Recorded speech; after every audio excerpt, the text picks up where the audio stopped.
एक विनती है आपसे। कहिए राजन। पिछले कई दिनों से मेरे स्वप्न में तेरे पिताश्री आ रहे हैं।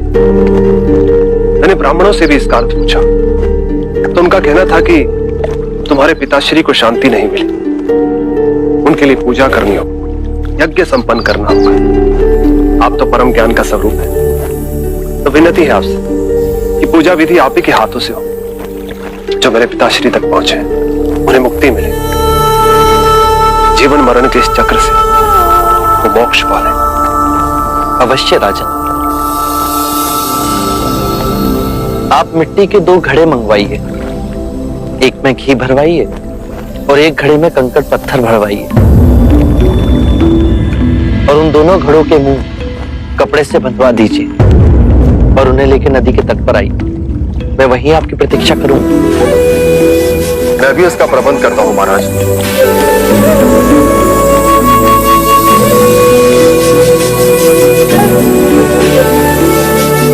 महाराज, अब आप इन दोनों घड़ों को पानी में डाल दीजिए।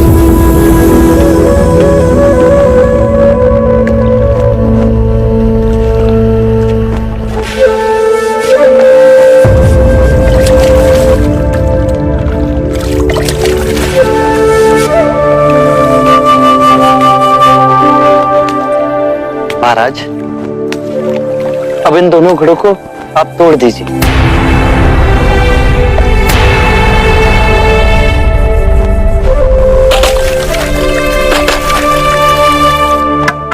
महाराज, अब आप ध्यान से देखिए, घी ऊपर उठ पानी पर तैरने लगा। अब बताइए, मेरे या किसी और के पूजा पाठ करने से क्या यह घी नीचे बैठ सकता है? असंभव, ये तो घी का स्वभाव ही नहीं। सत्य कहा आप। उसी प्रकार किसी भी पूजा पाठ, विधि विधान, कर्म कांड के द्वारा पानी के अंदर डूबे हुए कंकड़ पत्थर क्या ऊपर आ तैर सकते हैं? नहीं बुद्ध, ये तो प्रकृति के नियम के विरुद्ध है। तो हम प्रकृति से भिन्न कैसे हुए? हम भी तो प्रकृति का ही रूप है।